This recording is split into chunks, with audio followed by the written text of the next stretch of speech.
My name is Carlo, and at 32 years old I've built a successful career as a software engineer with a salary that most would envy. For as long as I can remember, I've been the responsible one, the family bank, the endless safety net. Year after year I've financially supported my parents, sister, and brother without complaint. That is, until they decided to cancel my train ticket as a prank and left me stranded before the most important presentation of my career. This time, something in me finally snapped. Before I get into my story, drop a comment letting me know where you're watching from. Hit that like button, and subscribe if you want to see more stories about setting boundaries that were long overdue. I grew up in a middle-class neighborhood in Chicago where things were tight but manageable. My parents, Frank and Marie, worked hard, but always seemed to be one emergency away from financial disaster. Despite their money struggles, they were loving in their own way. My older sister, Cassandra, now 35, was the dramatic one of the family, always in some kind of crisis that needed immediate attention and inevitably funding. My younger brother, Marco, 28, was the family's eternal free spirit, which was just a nicer way of saying he couldn't hold down a job for more than a few months at a time. Even as a kid, I was different. While my siblings were spending their allowance immediately on candy and toys, I was saving mine. When they were sleeping in on weekends, I was up early delivering newspapers. It wasn't that I was inherently better. I just had this innate sense of responsibility that seemed to be missing from the rest of my family. By 14, I had saved enough to buy my own computer, which became my gateway to the world of programming. The signs were there from early on that my family saw me differently. When Cassandra needed money for a school trip, my parents would ask if I could chip in from my savings. When Marco broke something, I was expected to help pay for the replacement since you have so much money saved up. It started small, but the pattern was established early. Carlo will handle it. Throughout high school, I juggled multiple part-time jobs.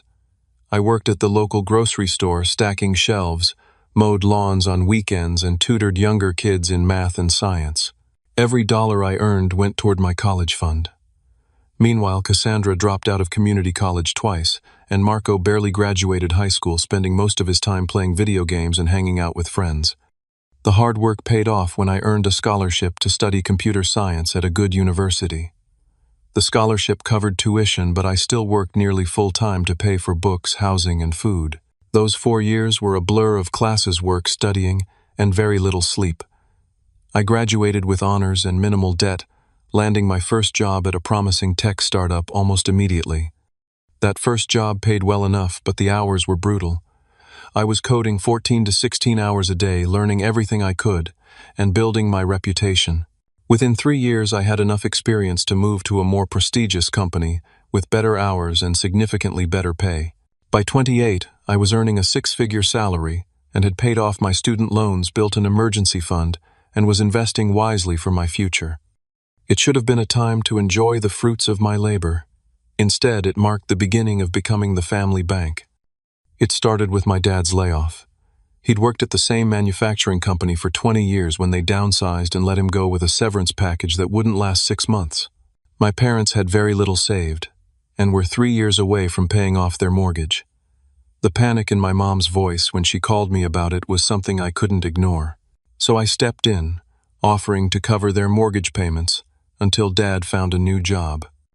6 months turned into a year turned into 2.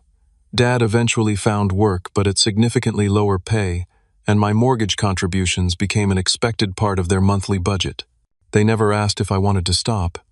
It was just assumed I would continue. Then came Cassandra's divorce. She had married young to a guy named Tyler who worked in construction. They had 2 kids quickly, and Cassandra never went back to work after the first was born. When Tyler left her for his coworker, Cassandra was devastated and completely unprepared to support herself and the children. Once again, I stepped in, paying for her car, helping with childcare costs, and covering her rent when she came up short, which was most months.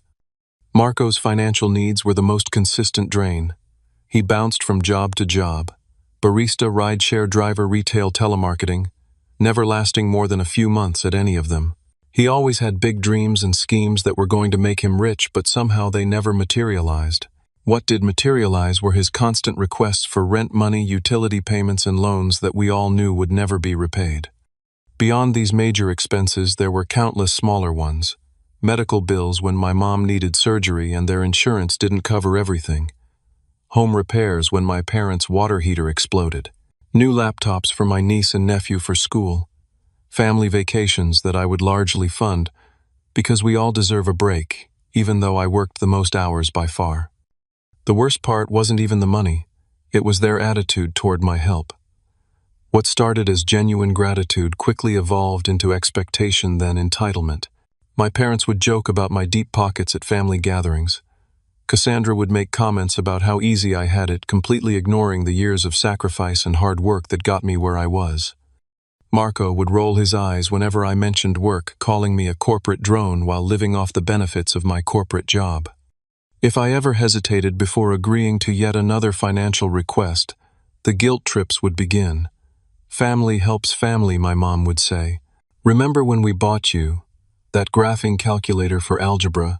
My dad would remind me, referring to a $70 purchase from nearly 20 years ago that had apparently not yet been repaid, despite the thousands I'd given them. You don't even have kids to support, Cassandra would point out, as if I was selfishly hoarding resources. The resentment grew slowly but steadily. It wasn't just about the money, it was about being taken for granted. It was about being the butt of family jokes for being responsible and hard-working. It was about being called boring and too serious when I couldn't join a last-minute family gathering because I had work commitments. It was about my family making fun of my work ethic while simultaneously depending on the fruits of that same work ethic to bail them out of their financial messes.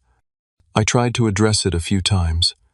I sat my parents down and explained that I couldn't be their retirement plan. I had a careful conversation with Cassandra about helping her create a budget and find better-paying work. I even offered to help Marco with his resume and connect him with recruiters I knew. These conversations were invariably met with defensiveness accusations that I thought I was better than everyone and renewed guilt about how I was abandoning the family when they needed me. Rather than face the conflict, I would back down, write another check, and swallow my frustration. By the time I turned 32, I was sending over $4,000 a month to various family members, nearly a third of my take-home pay. My own financial goals, like buying a home or taking a dream vacation, were constantly delayed to cover someone else's emergency. I was trapped in a cycle of my own making, and I couldn't see a way out without being the bad guy who turned his back on family. Little did I know the way out would present itself in the form of a cruel prank that would change everything. The opportunity came unexpectedly. My team had been working on a revolutionary customer engagement platform, and our project had caught the attention of several major international clients. Our biggest potential client, a Fortune 500 company based in Boston, requested an in-person presentation from the lead developer, which was me. This wasn't just any presentation. It was potentially a $30 million contract that would transform our company and more personally secure my path to a senior leadership position. Carlo, this is your shot, my boss. Patricia told me, her normally stoic expression giving way to a rare smile. Land this client, and the director of engineering position is practically yours. The board is watching this one closely. The promotion would mean a 40% salary increase, stock options, and the kind of career advancement that I had been working toward for years. It was the opportunity I had sacrificed countless weekends and holidays for, the validation of all those late nights and early mornings. I threw myself into preparations immediately. The presentation needed to be perfect, technically impressive enough to satisfy their engineering team, but accessible enough for their executives to understand the value proposition. I spent weeks refining the demo, anticipating possible questions, and creating contingency plans for any technical issues that might arise. The logistics required equal attention to detail. The meeting was scheduled for 9 in the morning on a Tuesday in Boston, which meant traveling the day before. I decided to take the train rather than fly. I've always found trains more reliable and comfortable for working, and the direct route from Chicago to Boston would give me 5 solid hours to review my materials and mentally prepare. I booked my first-class train ticket 3 weeks in advance, securing a quiet car seat with a table and power outlet. I reserved a room at the Marriott directly across from their corporate headquarters. Expensive, but worth it to ensure I'd be fresh and punctual. I even had my best suit professionally cleaned and pressed, bought a new tie, and had my shoes polished to perfection. Every detail was accounted for, every contingency planned for. This was too important to leave anything to chance. The week before the trip, we had our regular Sunday family dinner at my parents' house. These dinners had become something of a tradition over the years, a time when all of us would gather, eat my mom's lasagna, and catch up on each other's lives. Typically, these dinners involved everyone else talking about their problems, while I listened sympathetically, usually ending with someone mentioning a financial need that I would quietly address later. This time, however, I was genuinely excited to share my news. "I've got a big presentation in Boston next Monday," I announced as we sat around the dinner table. "It's for a huge potential client. If it goes well, I'm in line for a major promotion." Boston Fancy Marco smirked, shoveling another forkful of lasagna into his mouth. "Going to wear your special tie for the other computer nerds." I ignored the jab.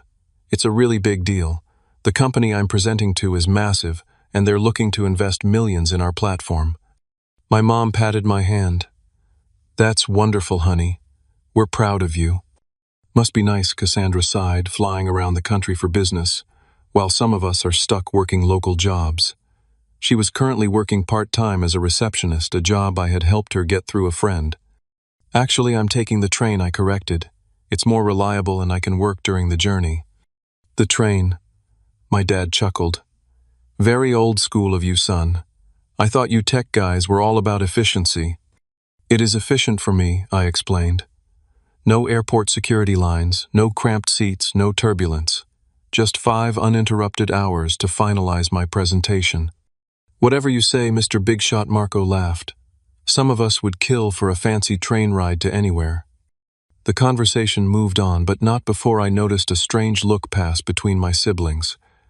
At the time, I dismissed it as their usual slight resentment of my career success. I was used to the little digs and backhanded compliments. They seemed supportive enough, asking a few questions about the presentation and offering generic well wishes.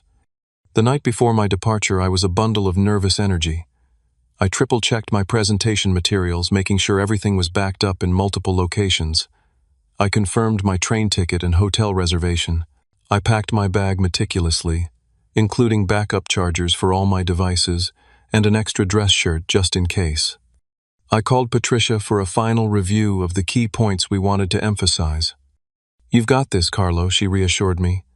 "Just be yourself, show them what the platform can do, and answer their questions honestly. They'll be impressed." After the call, I laid out my clothes for the morning, set 3 separate alarms on different devices, and sent a quick text to my family group chat, "Heading to Boston tomorrow for the big presentation. Wish me luck." The responses came quickly. "Knock 'em dead, bro," from Marco. "Good luck from my mom. Don't forget to bring us back souvenirs from your fancy business trip," from Cassandra. "Make us proud, son," from my dad. I went to bed early, determined to be well rested for the important day ahead.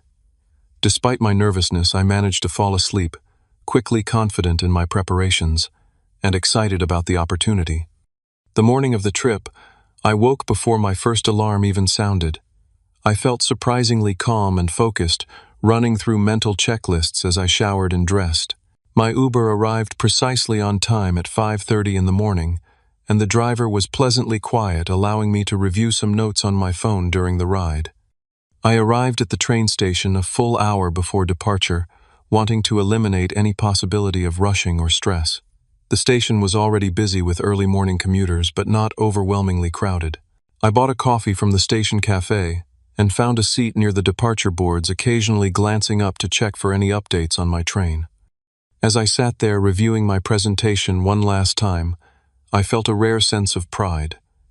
This moment was the culmination of years of hard work and sacrifice. I was ready. Whatever technical questions they threw at me, whatever concerns they raised about implementation or scaling, I had the answers. This was my moment to shine.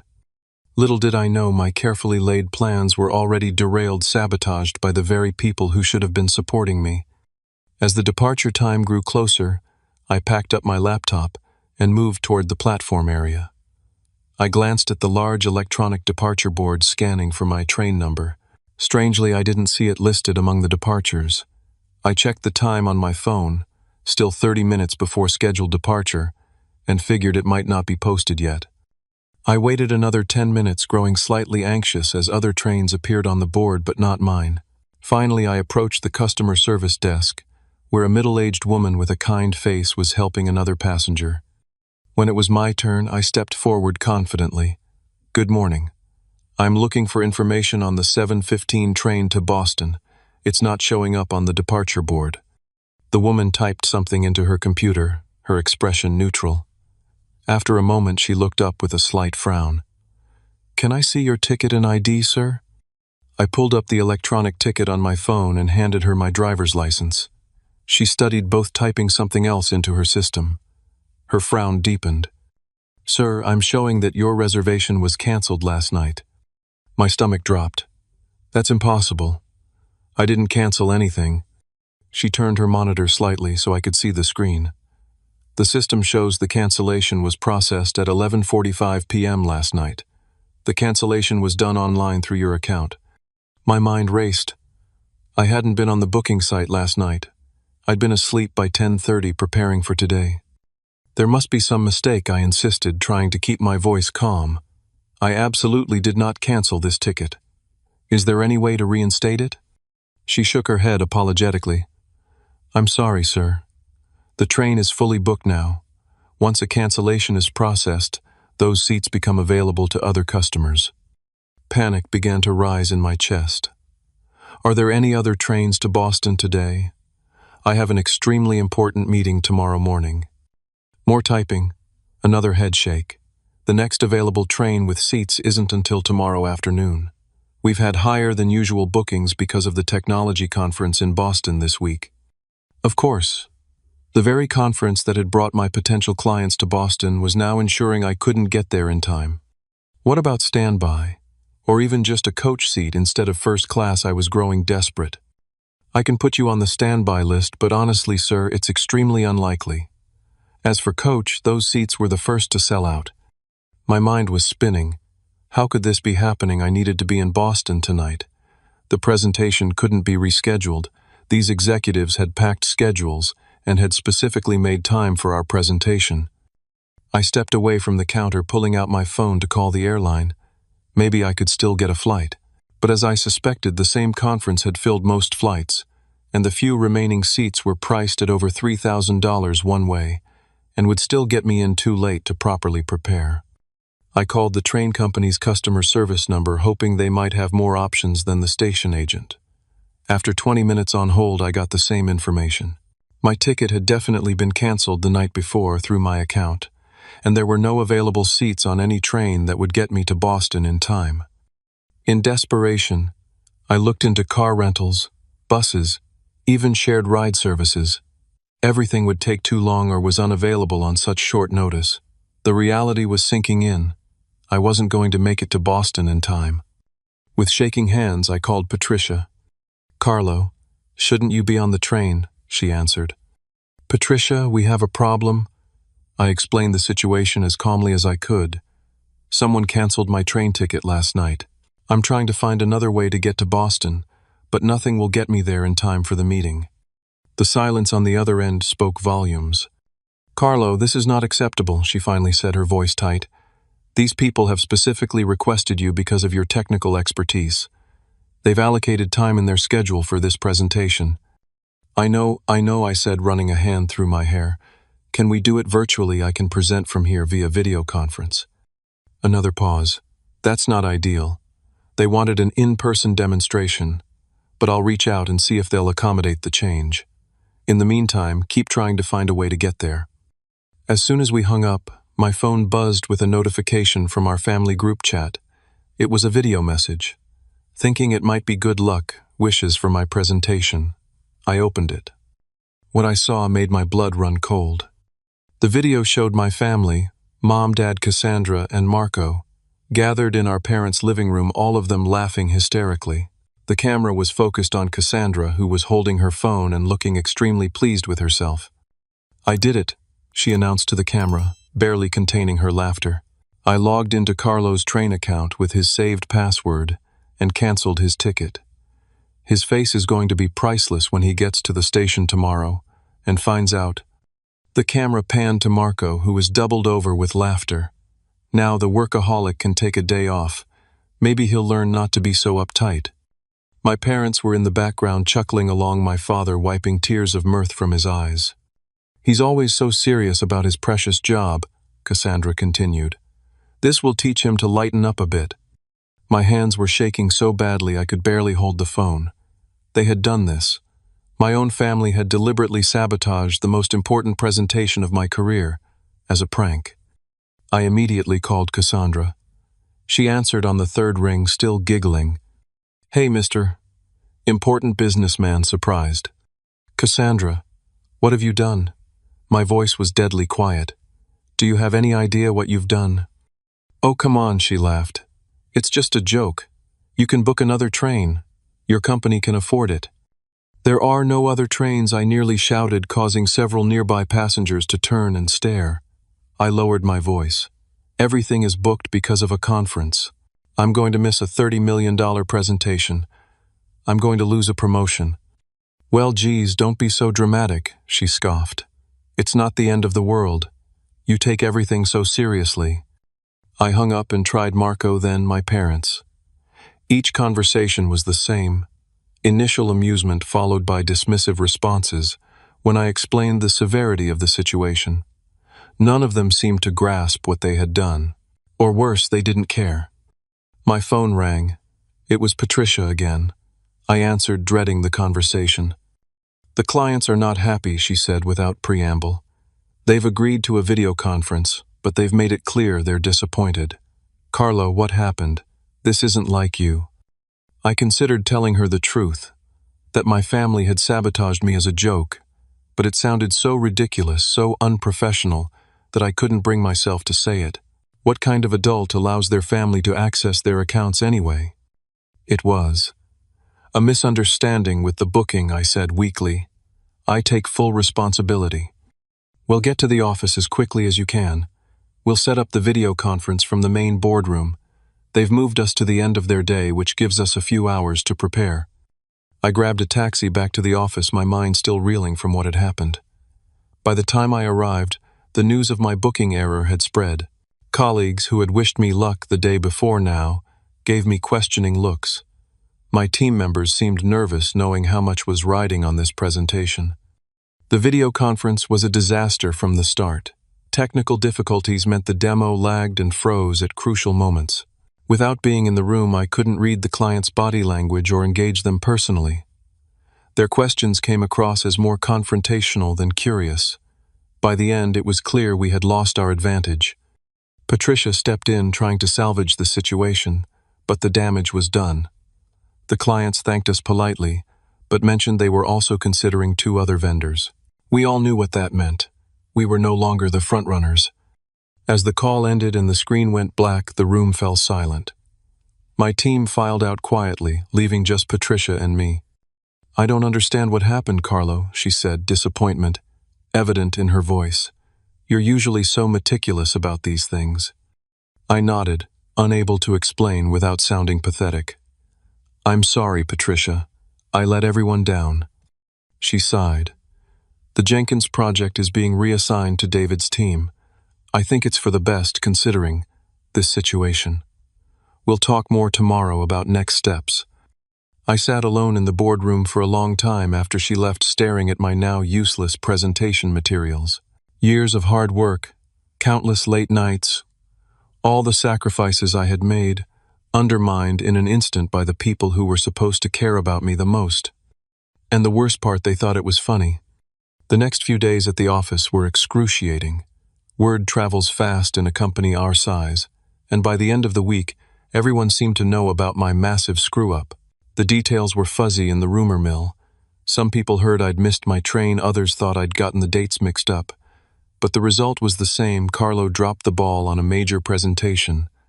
The most painful part was returning to my desk to find my belongings had been moved. Not to a new office as I had hoped with the promotion, but to a smaller desk in a different area of the floor. David, who had been assigned the Jenkins project in my place, was now sitting at my old desk closer to Patricia and the rest of the leadership team. The symbolic demotion was clear, even if my title and salary remained the same. Colleagues who used to seek out my advice now directed their questions to David. I was excluded from strategic meetings I would have normally attended. Patricia was professional but distant, our previously warm rapport replaced by brief task-focused interactions. I overheard snippets of conversation in the break room one day that cut especially deep. "I don't get it," one developer was saying. "Carlo was always so reliable."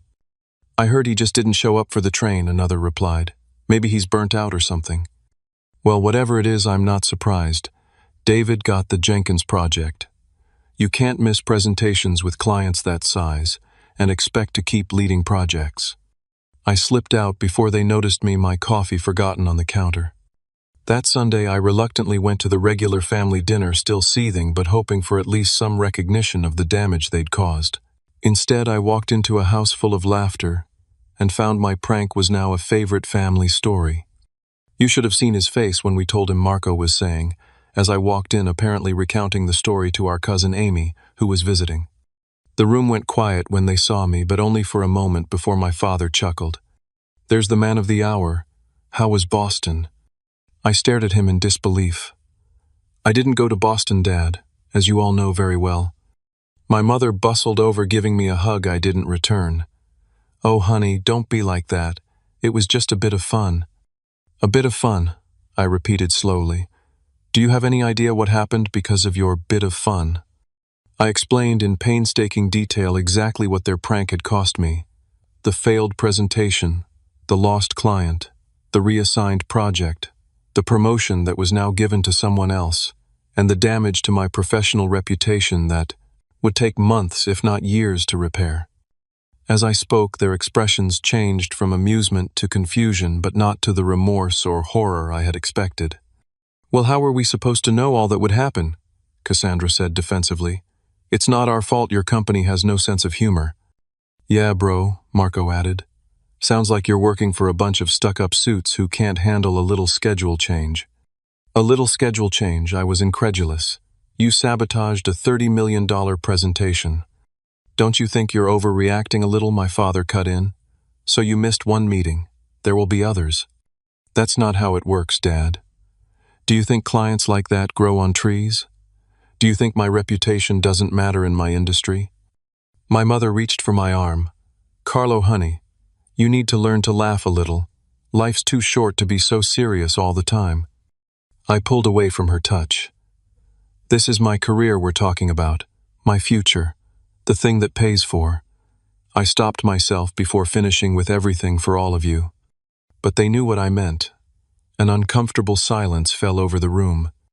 "So that's it," Cassandra finally said. "You're mad because your precious money might be affected." "No, I'm mad because the people who are supposed to love me deliberately hurt me and don't even care," I shot back. More defensive responses followed. I was too uptight. I couldn't take a joke. I was making a mountain out of a molehill. Not once did anyone offer a genuine apology or acknowledge the real harm they had caused. I left early, ignoring their calls to stay for dessert, my mom's special tiramisu that I usually loved. The drive home was a blur of anger and hurt, but beneath those emotions was something else taking shape: resolution. For weeks after, I went through the motions at work, trying to rebuild my reputation, one small success at a time. I arrived earlier than everyone else, stayed later, took on additional responsibilities without complaint. Slowly, the whispers died down. Patricia began to include me in meetings again. A few colleagues started coming to me with questions once more. But at night, alone in my apartment, I couldn't sleep. I kept replaying the video of my family laughing at what they'd done to me. I thought about all the times I'd canceled my own plans to help them, all the financial sacrifices I'd made for their benefit, all the support I'd given with little acknowledgement or reciprocation. I thought about Cassandra's dismissive "your precious money" comment, even as she lived in an apartment I helped pay for, drove a car I'd financed, and raised children whose expenses I regularly covered. I thought about Marco's corporate drone insults while he waited for my direct deposit to cover his rent each month. I thought about my parents' guilt trips about family loyalty even as they sabotaged one of the most important days of my professional life. One night around 3 in the morning, staring at my ceiling in the dark, a realization crystallized. They would never change as long as there were no consequences. They would continue to take, to disrespect and dismiss, to exploit my generosity while mocking the work ethic that made that generosity possible. Something had to change, and since they wouldn't, it had to be me. The next family dinner was 2 weeks after the prank. Once again, the incident came up, now fully cemented as a hilarious family anecdote. As everyone laughed, I sat in silence watching them. My mother noticed my expression. "Carlo, are you still upset about that? It was weeks ago." I didn't answer directly. I just looked around at their faces. My family, who I loved despite everything, but who clearly didn't respect me or value what I contributed. "I need to head out early tonight," I said quietly, standing up before dessert was served. "But we haven't even had Mom's apple pie," Marco protested. "I have some things to take care of," I replied, and left without further explanation. Those things would change all of our lives forever. That night I sat down at my kitchen table with a notebook and began to take inventory of my financial entanglements with my family. The list was longer than I had realized. Monthly contribution to parents' mortgage, $850. Marco's rent, $1,200. Cassandra's car payment, $375. Cell phone, family plan for everyone, $220. Streaming services shared with family, $65. Health insurance contribution for parents, $490. Cassandra's children's after-school activities, $350. Regular loans to Marco, average per month, $300. Contributions to family vacation fund, $200. Miscellaneous emergency expenses, average $400. The total came to over $4,450 per month, more than most people's mortgage payments. And this didn't include the countless gifts, dinners out, and one-time expenses I covered throughout the year. I also went through old emails and text messages documenting loans that had never been repaid. The total was staggering. Over $27,000 to various family members over the past 5 years, not a penny of which had been returned despite multiple promises. I created a spreadsheet detailing every regular payment when it was due, which accounts it came from, and who it was for. I needed to understand exactly what I was dealing with before making any changes. The next day I took a personal day from work and scheduled appointments with my financial advisor and a lawyer. I needed to understand my options and any potential legal implications. My financial advisor, Janet, was surprised by the extent of my financial support to my family. "Carlo, this is significantly impacting your own financial goals," she pointed out. "At this rate, you're delaying your own home purchase by years, not to mention your retirement savings." "I know," I admitted. "I just never added it all up before." "Well, now that you have, what do you want to do about it?" I took a deep breath. "I want to stop, all of it, but I need to know how to do it in a way that protects me legally and financially." She nodded understanding immediately. "Let's create a withdrawal plan. Some of these can be stopped immediately. Others might need some notice or transition period." Together, we created a timeline for extracting myself from each financial obligation. Some were simple. Canceling streaming services could be done immediately. Others were more complex. I needed to give my parents notice about the mortgage payments, and Marco's lease had my name on it as a guarantor. The meeting with the lawyer Benjamin was equally enlightening. "In most cases, you have no legal obligation to continue these payments," he assured me.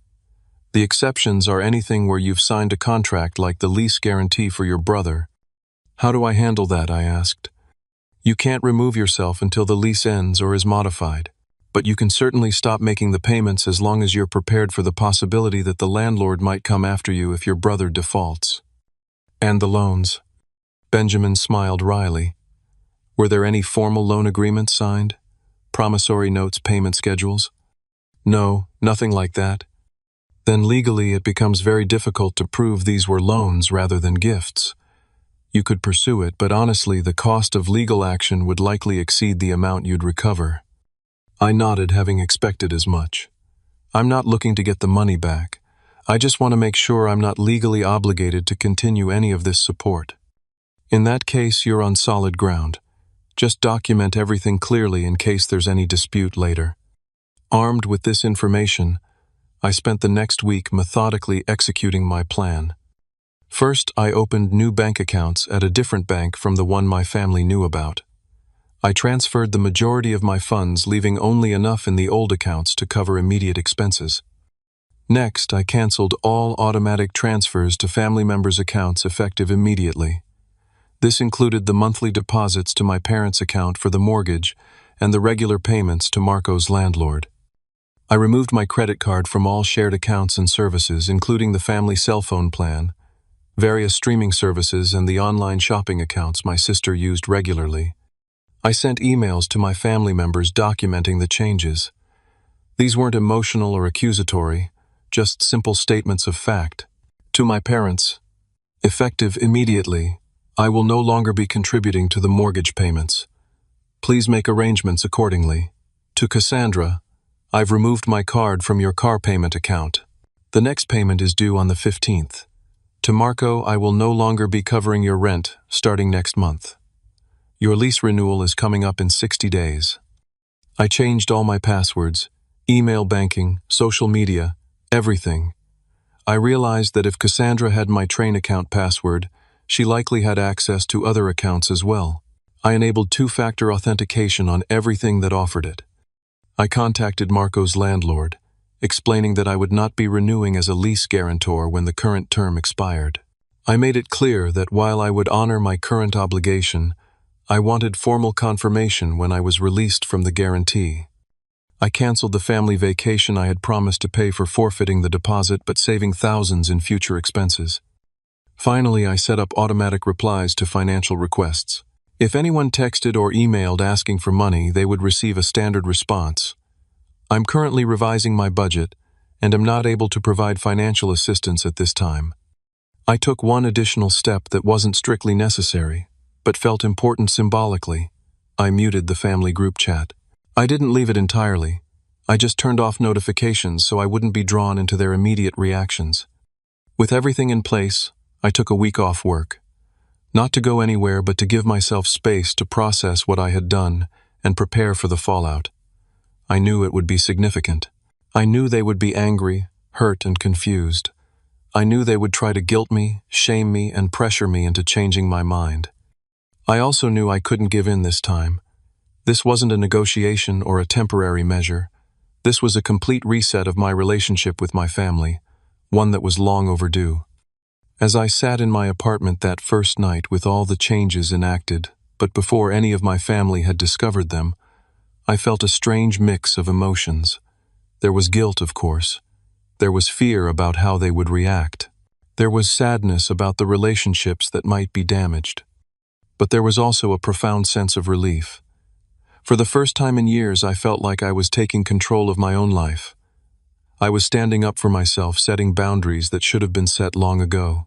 Whatever came next, I knew this was the right decision, not just for my financial health, but for my self-respect and dignity. The storm was coming, but for now there was calm. And in that calm, I found something I hadn't felt in a very long time: peace. The first signs of the coming storm appeared within 24 hours. My phone started buzzing with text messages early the next morning. From Cassandra: "Hey, weird question, but my car payment got declined. Your card isn't working." From Marco: "Dude, Netflix isn't working. Did you change the password?" From Mom: "Carlo, honey, there seems to be a problem with the bank transfer. Can you check on it?" I didn't respond to any of them immediately. I had anticipated these messages and was prepared for them. This was only the beginning. By the afternoon, the tone of the messages had changed. From Cassandra: "Carlo, seriously, what's going on with the car payment? I called the bank, and they said your card was removed from the account." From Marco: "What the fuck, man? Did you seriously cut off the cell phone plan? My phone's only working on Wi-Fi now." From Mom: "Carlo, please call us. We're worried about you. There seems to be some mistake with all the accounts." Still, I maintained my silence. I needed them to understand this wasn't a mistake or a temporary glitch. This was a deliberate choice. By evening, my phone was ringing constantly. I let all calls go to voicemail, listening to them later when I felt emotionally prepared. Carlo, this is your mother. What is going on? Your father and I just got a notice from the bank about the mortgage payment. Call us immediately. Bro, what the hell? My landlord just called and said you contacted him about the lease. Are you trying to get me evicted? Call me back now. This is Cassandra. I don't know what kind of game you're playing, but I have 2 kids who need to eat and get to school. My car is essential. Fix this right now. The next day, the doorbell rang. I checked the security camera to see Marco standing there looking angry. I didn't answer. An hour later, it was Cassandra. Again, I didn't respond. Later that evening, my parents showed up looking worried rather than angry. It was harder to ignore them, but I reminded myself of the video of them laughing at my misfortune and held firm. 3 days after implementing my changes, I received a text from my father that took a different approach. Son, we're having an emergency family meeting tomorrow night at 6. Whatever's going on, we need to discuss it as a family. Please be there. We love you. This was it. The confrontation. I knew I had to attend. Avoiding them forever wasn't the point. Setting boundaries was. I needed to explain my decision face to face and stand firm against the emotional manipulation I knew would come. I arrived at my parents' house exactly at 6, bracing myself as I walked through the door. The atmosphere was tense. Everyone was already there sitting in the living room. Mom looked like she'd been crying. Dad looked stern and worried. Cassandra was visibly angry while Marco just looked confused. Carlo, what the hell is going on? Cassandra demanded before I'd even sat down.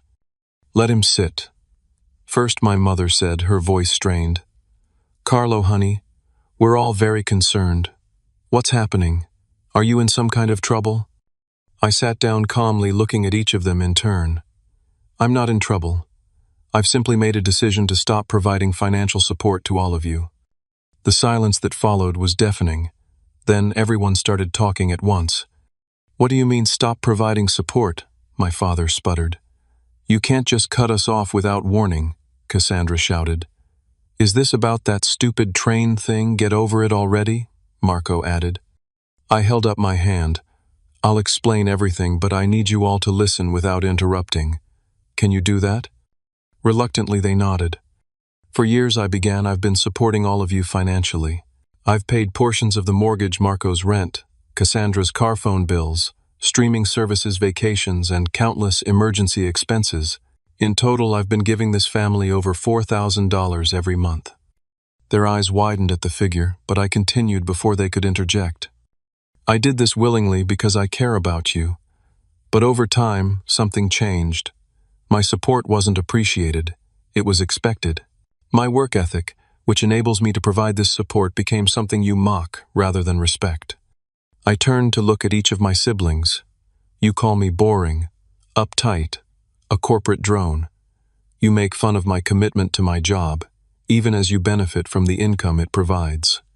I then looked at my parents. And you encourage this behavior. You laugh along. You've never once stepped in to say, that's enough, or show some gratitude. But honey, my mother interjected, we're just teasing. That's what families do. No, Mom. Teasing is gentle and affectionate. What happened with my train ticket wasn't teasing, it was sabotage. And your reaction to it showed me exactly how little you all value me and my career. I pulled out my phone and played the video they had sent me, the one showing them laughing about canceling my ticket.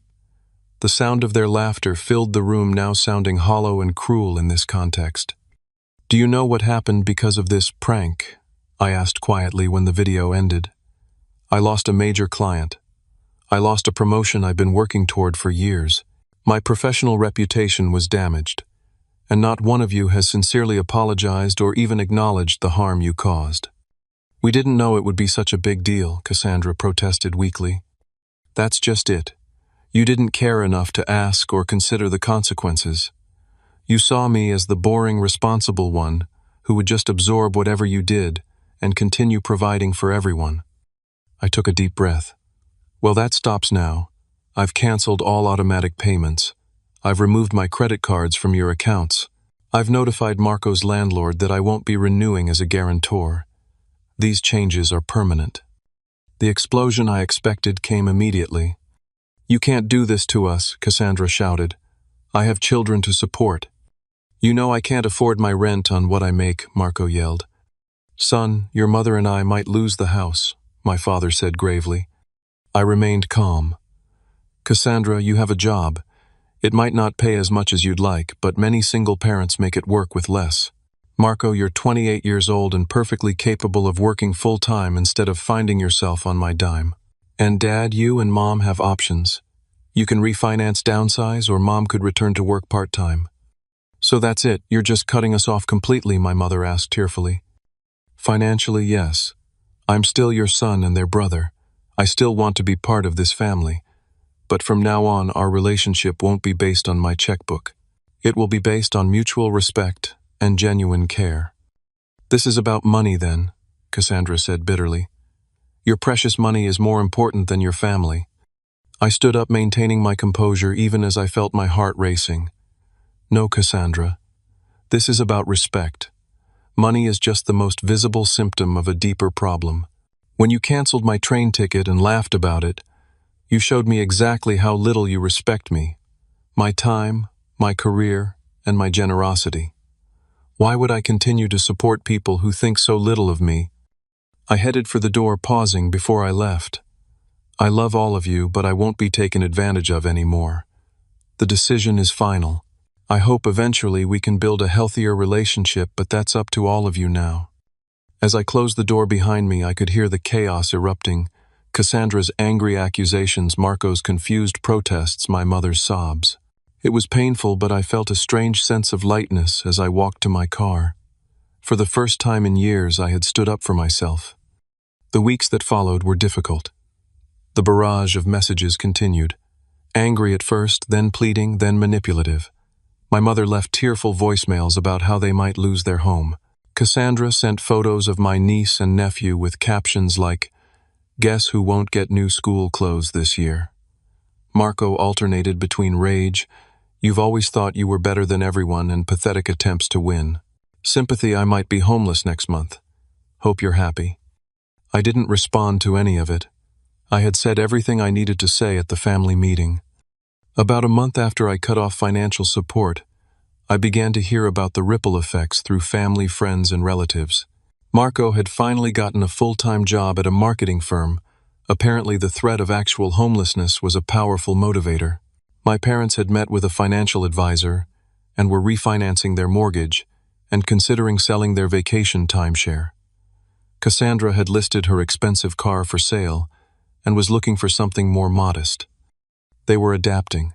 They were finding solutions. They were in fact perfectly capable of supporting themselves when they had to.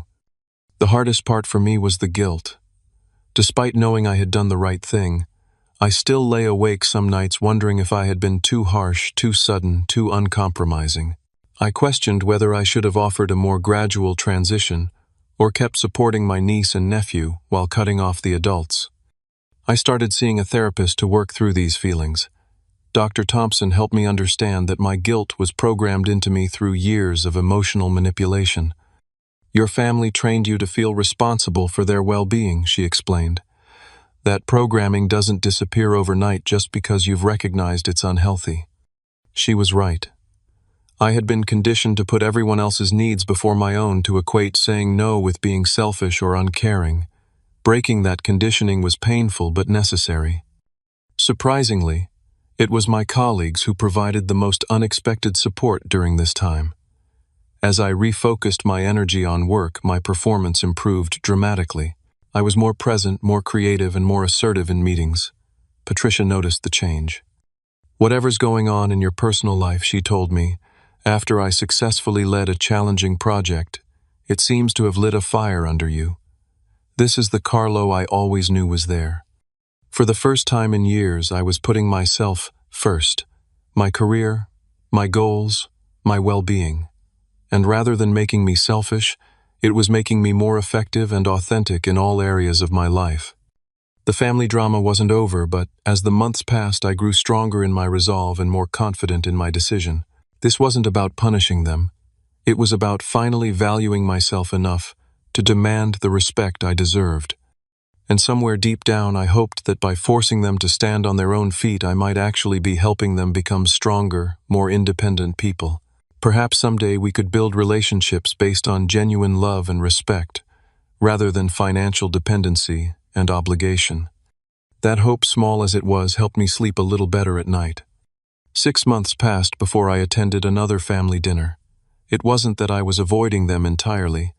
I had brief civil interactions with individual family members during that time, but I needed space, and they needed time to adjust to their new financial reality.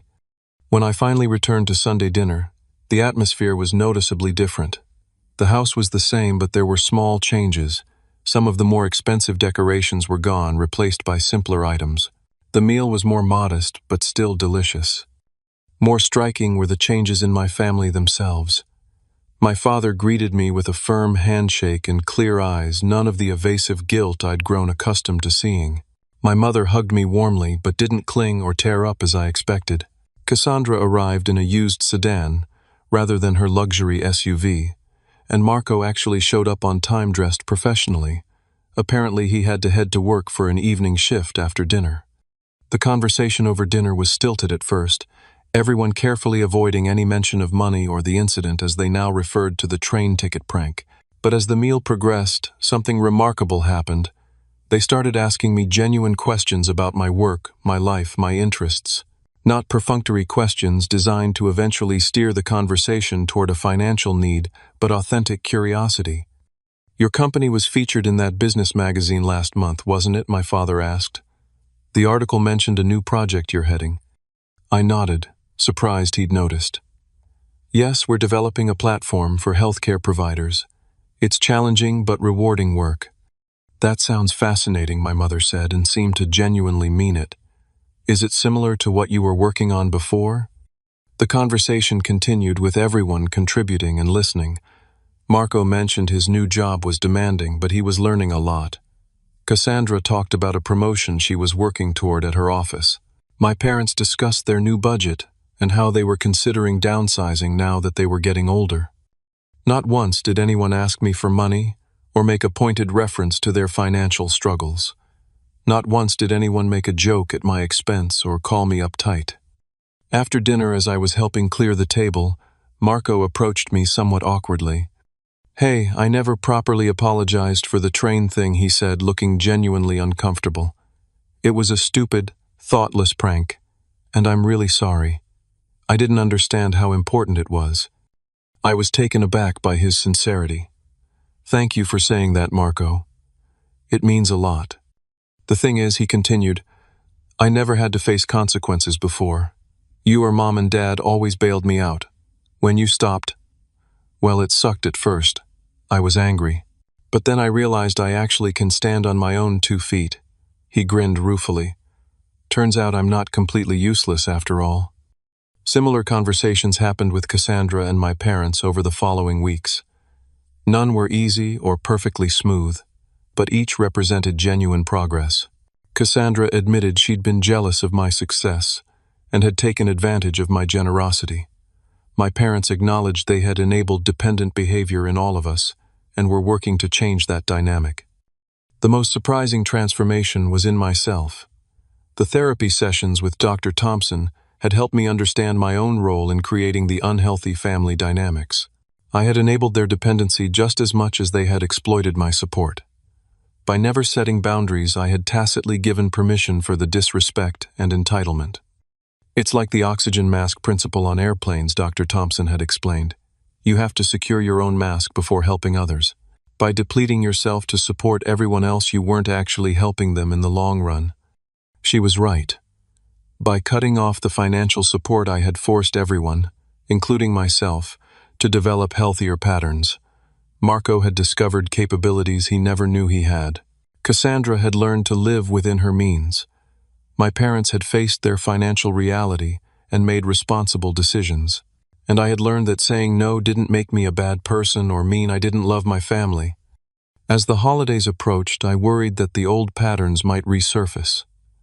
Financial pressures tend to increase during festive seasons, and I braced myself for requests or hints about gifts and contributions. Instead, my mother called to discuss a scaled-back holiday plan. "We're doing a Secret Santa this year," she explained. "One gift per person with a $50 limit. We thought it would be more meaningful to focus on being together rather than expensive presents." I was touched by this thoughtful approach, so different from previous years' excessive spending. "That sounds perfect, Mom." The holiday gathering was the warmest and most genuine family event I could remember. Without the undercurrent of financial tension and obligation, we actually enjoyed each other's company. We played board games, shared stories, and laughed, not at each other's expense, but together. At one point, Cassandra raised her glass in a toast. "To Carlo," she said, meeting my eyes with unexpected warmth, "for teaching us all a hard but necessary lesson." "To standing on our own feet," Marco added. "To family," my father concluded. "The real kind, based on love and respect, not obligation."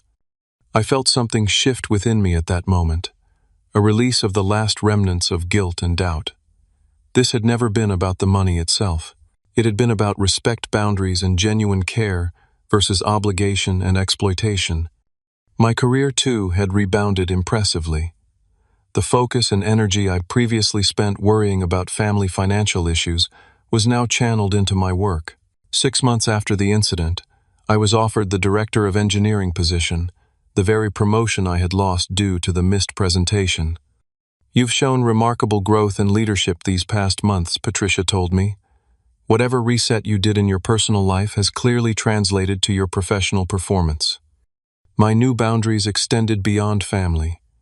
I became more selective about my commitments, more assertive about my needs, and more confident in my worth, both professionally and personally. I started dating again after years of putting romance on the back burner, meeting a wonderful woman named Rachel, who valued my reliability without exploiting it. The most profound change, however, was internal. I no longer felt responsible for everyone else's happiness and financial security. I no longer equated being loved with being useful. I understood that true generosity comes from free choice, not obligation or guilt, and that helping others shouldn't come at the expense of my own well-being. One evening, about a year after I had cut off financial support to my family, I had dinner with just my father. It was the first time we'd spent one-on-one time together in years. "You know, Carlo," he said thoughtfully, "as we finished our meals, what you did was probably the best thing that could have happened to this family. It was painful, and I was angry at first, but you forced us all to grow up, including your mother and me." He paused, looking slightly embarrassed. "I wanted to blame you, to say you were being selfish, but the truth is we were the selfish ones. We took advantage of your generosity and didn't respect what it cost you, not just financially but emotionally." "Thanks, Dad," I said, genuinely moved. "That means a lot to hear." "I'm proud of you, son," he added. "Not because of your job or your success, but because you had the courage to do something difficult that ultimately helped everyone. That's real strength." As I drove home that night, I reflected on the journey of the past year. What had started as a painful breach, my family's thoughtless prank and my subsequent financial withdrawal, had ultimately led to healing and growth for everyone involved. The relationships we now shared were more authentic, more balanced, and more meaningful than the financial dependent dynamics we had before. I realized that sometimes the most loving thing you can do for people isn't to solve their problems or cushion them from consequences, but to allow them to face challenges and discover their own strength. By respecting yourself enough to set boundaries, you actually give others the opportunity to become better versions of themselves. The silence after I canceled their financial support had indeed been priceless, not because it punished them, but because it created space for something more valuable to grow. In its place, genuine respect, authentic connection, and real family bonds based on love rather than obligation. So if you're watching this and finding yourself in a similar situation, constantly giving without receiving respect in return, ask yourself, are your acts of generosity truly helping those you love, or are they preventing growth? Sometimes the kindest thing you can do is to step back and let people find their own way. Have you ever had to set difficult boundaries with people you care about? leave a comment below sharing your experience. And if this story resonated with you, please like, subscribe, and share it with someone who might need to hear it. Remember, true love supports growth, even when that growth is uncomfortable. Thank you for listening, and I wish you the courage to create healthy boundaries in your own life.